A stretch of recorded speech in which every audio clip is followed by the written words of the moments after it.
Right. ఇక ప్రభుత్వ శాఖల్లో ప్రక్షాళన. మైనింగ్ శాఖ సెక్రటరీ మహేష్ దత్ ఎక్కాపై బదిలీ వేటు. ఆయన స్థానంలో సురేంద్ర మోహన్ నియామకం.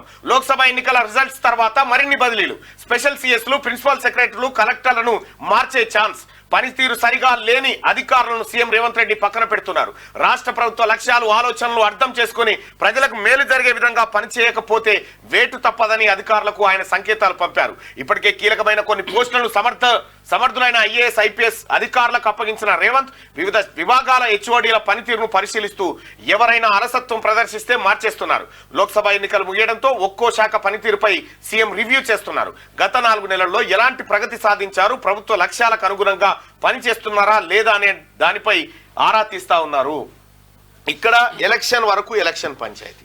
ఎలక్షన్ అయిపోయిన మరుసటి రోజే తెలంగాణ రాష్ట్ర ముఖ్యమంత్రి వివిధ శాఖలపైన రివ్యూ నిర్వహిస్తా ఉన్నాడు.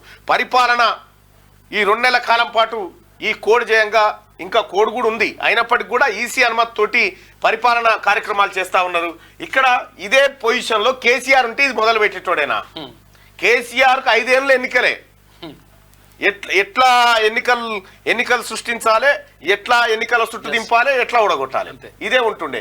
రివ్యూ లేదు, ఏం లేదు. కేసీఆర్ 10 ఏళ్ల జీవిత కాలంలో, 10 ఏళ్ల పరిపాలన కాలంలో, 10 ఏళ్ల పరిపాలన కాలంలో ఏ ఒక్కరోజు విద్యాశాఖ గురించి రివ్యూ నిర్వహించలే. తెలంగాణ ప్రభుత్వం రేపు విద్యాశాఖ పైన రివ్యూ నిర్వహిస్తా ఉంది. అది కమిట్మెంట్. విద్య పట్ల కాంగ్రెస్ పార్టీ ప్రభుత్వానికి ఉన్న కమిట్మెంట్. చాలా మంది అధికారులు అసలు యాక్చువల్ గా అంటే కావాలని చెప్పి అవినీతి అధికారులు అట్లే ఎవరిని వదిలిపెట్టాడు ముఖ్యమంత్రి రేవంత్ రెడ్డి గారు. ఎవరిని వదిలిపెట్టడు. మీరేం కంగారు పడకండి. ఆయనకు క్లారిటీ ఉంది, ఏం చేయాలనే లెక్క ఆయనకు తెలుసు. పోలీస్ రిక్రూట్మెంట్ బోర్డులో శ్రీనివాసరావు అని చెప్పేసి ఆయన పోలీస్ రిక్రూట్మెంట్ బోర్డు చైర్మన్ ఉన్నాడు. ఆయన పైన చాలా మంది అభ్యర్థులు ఉంటారు కదా, అభ్యర్థులు చాలా ఆరోపణలు చేస్తున్నారు. అంటే మా మీద కేసులు తీసేసినా గానీ, కేసులు కొట్టుడు పోయినా కానీ అక్విటల్ అయిపోయినాయి. కేసులు అక్విటల్ అయిపోయినటువంటి కానిస్టేబుల్ అభ్యర్థులు నిన్న నేను మంత్రి గారు ఉత్తమ్ కుమార్ రెడ్డి గారి ఇంటికి వెళ్తా ఉంటే అక్కడ కలిసిరు. నాకు కలిసి అన్న మా మీదున్న కేసులు కొట్టుడు పోయినాయి, అయినా కానీ ఉద్యోగాలు కోర్టు కేసులు కోర్టులే తీర్పు ఇచ్చినాయి, ఇవి తప్పుడు ఆరోపణలను కొట్టేసినాయి. కొట్టేసిన తర్వాత కూడా మాకు ఉద్యోగాలు ఇస్తలేరని చెప్పి వాళ్ళు ఆవేదన వ్యక్తం చేస్తా ఉన్నారు.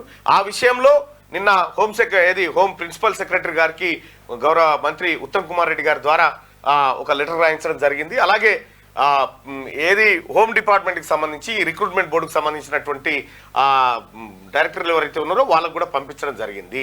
కేసు అక్విటల్ అయిపోయిన తర్వాత, వాళ్ళు నిర్దోషులను తేలిన తర్వాత వాళ్ళకి అలాంటి శిక్ష వేయడం తప్పు. ఖచ్చితంగా వాళ్ళకు ఉద్యోగాలు ఇవ్వాల్సిందే. ఆ చైర్మన్ శ్రీనివాసరావు మార్చాలని చెప్పేసి చాలా మొత్తం ఆరోపణలు వస్తా ఉన్నాయి. ఇక కొత్తగా 203 ఊర్లలో సర్కారీ ప్రైమరీ స్కూల్ కొత్తగా కేసీఆర్ ఇక చూడరి ఉన్న స్కూల్ కథం చేసి 8,000 స్కూల్ కథం చేసే ఇది జనానికి చూపించాలి. ఏం జరిగింది తెలంగాణలో, ఏం చేసిరని చెప్తా ఉన్నారుగా. ప్రభుత్వ పాఠశాలను 8,000 స్కూళ్ళను మూసేసాడు కేసీఆర్ హయాంలో. ఉన్న స్కూల్ని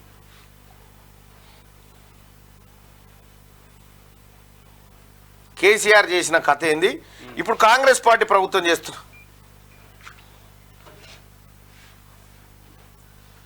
ఇది ప్రజలకు వివరించి చెప్పాలి.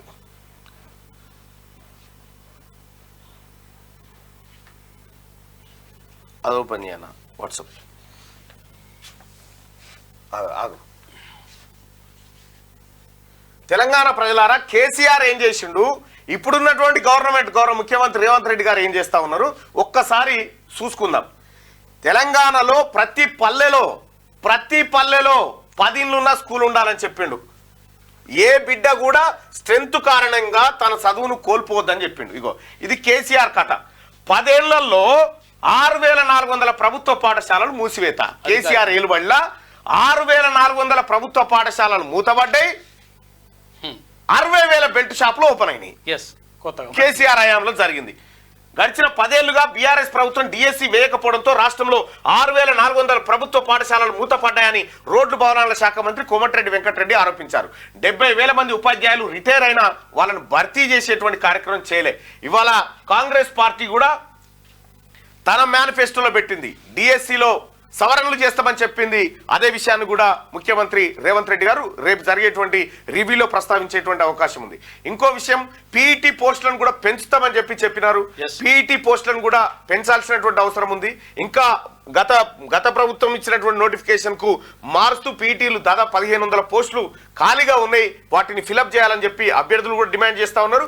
రాష్ట్ర ప్రభుత్వం ఈ విషయం పట్ల సానుకూలంగా ఉంది. నిన్న నేను మంత్రి శ్రీధర్ బాబు గారిని కూడా కలవడం జరిగింది. అయితే గురుకుల పీఈటీకి సంబంధించి 2017 రిజల్ట్స్ ఇప్పటి వరకు ఇవ్వలేదు, వాళ్ళందరూ కూడా ఎదురు చూస్తా ఉన్నారు పీఈటీ. అవును, అది వాళ్ళకి ఇంకా పోస్టింగ్ ఇవ్వలేదు, అది ఇవ్వలేదు. ఆ పోస్టింగ్ విషయంలో సత్వరమే నిర్ణయం తీసుకోవాలని రాష్ట్ర ప్రభుత్వాన్ని కోరుతా ఉన్నాం. మేము కూడా ఖచ్చితంగా ముఖ్యమంత్రి గారి దృష్టికి ఈ విషయాన్ని తీసుకుపోతాం. తర్వాత గురుకుల పోస్టుల విషయంలో కూడా టీచర్ పోస్టులు, తర్వాత లెక్చరర్లు, డిగ్రీ కాలేజీలు, తర్వాత జూనియర్ కాలేజ్ లెక్చరర్ల పోస్టుల విషయంలో కూడా చాలా పోస్టులు బ్యాక్లాగ్ వచ్చేస్తున్నాయి. అంటే వీళ్ళు కొంతమంది జూనియర్ లెక్చరర్కు అంటే రెగ్యులర్ జూనియర్ లెక్చరర్కి వెళ్ళిపోతున్నారు. రకరకాలుగా ఇట్లా వెళ్ళిపోవడం వల్ల ఇక్కడ ఖాళీలు ఏర్పడుతున్నాయి. ఖాళీలు అట్లే ఉంచకూడదు, ఎట్టి పరిస్థితుల్లో తర్వాత ఉన్న వాళ్ళని పిలియాలని చెప్పేసి అభ్యర్థులు కోరుతా ఉన్నారు. 100% దీన్ని ప్రభుత్వం పరిగణలోకి తీసుకోవాలి. ఎందుకంటే మనము నింపుతా అని చెప్పేసి చెప్పిన తర్వాత ఈ ఖాళీలు అట్లనే ఉంటే మనం నింపినట్టు కాదు అని చెప్పేసి అంటున్నారు. కాబట్టి గ్యారంటీగా అందరికీ మంచి జరిగే విధంగా నిర్ణయం తీసుకుంటే బాగుంటుంది. అయితే సోదరులారా, ఇంకా అదే కాదు, నాకు నిన్న కొంతమంది కలిసిరు. ఈ గురుకులాల్లో పనిచేస్తున్నటువంటి గెస్ట్ లెక్చరర్స్ ఎవరైతే ఉన్నారో వాళ్ళ సమస్యలు కూడా ఏకరు పెట్టినారు. వాళ్ళు వాస్తవానికి కూడా రెగ్యులర్ టీచర్ల లాగానే పనిచేస్తూ ఉన్నారు. వాళ్ళకి అన్యాయం జరుగుతుందనే మాట చెప్తా ఉన్నారు. ఇట్లా అనేకమైనటువంటి సమస్యలు, ఈ ఒక్క సమస్యలు కాదు, ఇప్పుడు తెర మీద ఉన్న ప్రతి సమస్యను తయారు చేసి ఇక్కడ వారేసిపోయినాడు కల్వకుంట్ల చంద్రశేఖరరావు. ఆ జీవో 46 తయారు చేసింది ఆయనే, 317 పట్టుకొచ్చింది ఆయనే. ఈ సమస్యలన్నిటికీ కారకుడు, కర్మ, కర్త, క్రియ కేసీఆర్.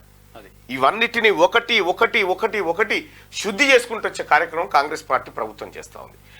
ఎవరైతే కాంగ్రెస్ పార్టీ ప్రభుత్వం పైన ఆశగా ఎదురు చూస్తూ ఉన్నారో 100% మీ ఆశయాలను నెరవేర్చి మీ కళ్ళల్లో ఆనందం చూపించే బాధ్యత మాది, మా అందరిదని చెప్పి మీ అందరికి తెలియజేస్తాం. 100% మంచిగా జరుగుతుంది. ఇంకో కేసీఆర్ ఏమో 6400 స్కూళ్ళు 6400 స్కూళ్ళు మూసేస్తే కాంగ్రెస్ పార్టీ ప్రభుత్వం కొత్తగా 203 ఊర్లలో సర్కారీ ప్రైమరీ స్కూళ్ళు, ఇగో ఇది ప్రతి పంచాయతీలో స్కూల్ ఉండాలంటుండ ఆయన. ఈ విద్యా సంవత్సరం నుంచే ప్రారంభించేందుకు ప్రభుత్వం ఏర్పాట్లు. ప్రతి పంచాయతీలో స్కూల్ ఉండాలన్న సీఎం ఆదేశాలతో అధికారుల కసరత్తు.